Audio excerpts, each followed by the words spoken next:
আমার নাম জেরিন বেগম। আমার গ্রাম পড়ছে পাত্রমাটি। আমার বাবার নাম হাজি মতেসিন আলী।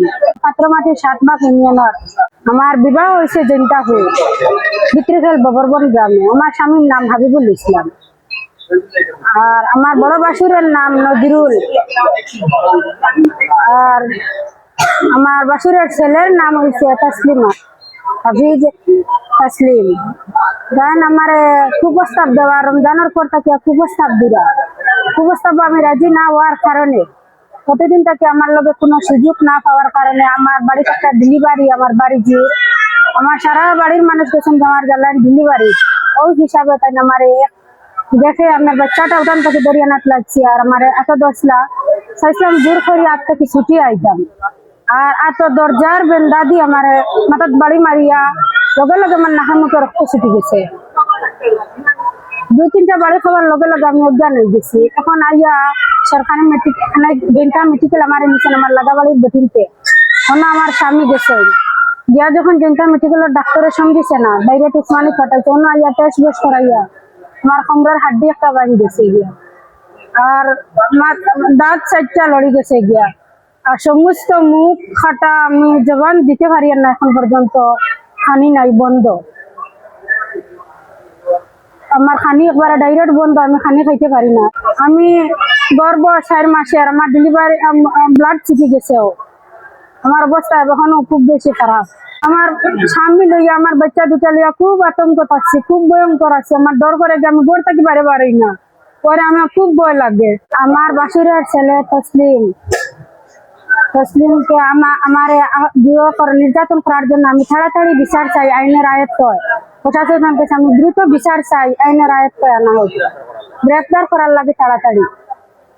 আমার স্ত্রী জেরিনা বেগম, আমার বড় ভাতিজা তসলিম হাফিজ মৌলানা তসলিম উনি কুপ্রস্তাব দিচ্ছেন রমজানের পর থেকে। আরো অনেক ঘটনা আরো অনেক কুপ্রস্তাব দিছে কিন্তু কোনো হয়েছে না। আমার বেটে কোনো সাইড না দেওয়ার কারণে একটা সুযোগ বুঝিয়া গত বুধবারে বাড়িতে নাই, তারা গেছেন ভাতিজের ঘরও সন্তান হয়েছে ডেলিভারি, ওখানে গেছেন আর বাড়িতেও নাই। ও সুযোগে বাতি যায় আমার স্ত্রী ঘর থেকে বার হয়েছে, বাচ্চাও ঘুরে ডাকিয়া ঘরও নিত। ওই সময় ধরছে বাতি যায় আতো ধরছে ধরিয়া আর দুয়ার বেন্দাতে বাড়ি ফেলাইছে। আমার স্ত্রী কুপ্রস্তাব রাজি না হওয়ার লাগে আর কি, ও সুযোগে ধরিয়া বাড়ি ফেলাইছে। আর এমন বাইরাইছে কোমরের হাড্ডি ভাঙছে, পাটা দিছে। আর অজ্ঞান হইয়া আমার বেটি উঠানোর মাঝে পড়া অবস্থা পাশের বাড়ি বেটি নাইয়া মেডিকেল লইয়া যান জনতা উপজেলা কমপ্লেক্স। ওখানেও আমি কাজও আসলাম, খবর পাইয়া ওখানেও গেছি, এখানেও রাখছে না, অবস্থা খারাপ হয়েছে, উসমানিত লইয়া আবার লাগে। ওই জন্য আমি উসমানিত লইয়া আইছি অ্যাম্বুলেন্স করি। এখন আপনার কি আছে? এখন আমি চাই আর আইনের আওতায় আনিয়া একটা সুষ্ঠু বিচার হোক, যাতে এইরকম অপরাধজনক কাজ সিলেটের মাঝে কেউ না করতে পারে। এখন হাফিজ মৌলানা হইয়া এত রকম আর কি ও জানোয়ারের কাজ করছে, ওটার বিচার চাই আমি আইনের। জেরিন বেগমের ভাই আমি রহিম উদ্দিন, জেরিন বেগমের বড় ভাই। আমি বাড়ি দেওয়ার পর বাড়ির মাসিক সন্ধ্যার সময় আমার একটা ফোন গেছে যে রহিম তুমি তাড়াতাড়ি দিনটা দাও, তোমার বনিরে মারিয়া একবার তার রক্তাক্ত করে ফেলাই দিছি। তাহলে হচ্ছে আমি আর সমস্যা নেই, তোমরা দিনটা মেডিকেল নিয়ে যাও। পরে আমার ফোন দিয়েছিল আবার যে দিনটা মেডিকেল নিয়ে গেছে, যাওয়ার পরে তারা আসছে না, গুরুতর আহত হয়ে গেছে, বেশি আহত হয়ে গেছে, আঘাত করছে বেশি।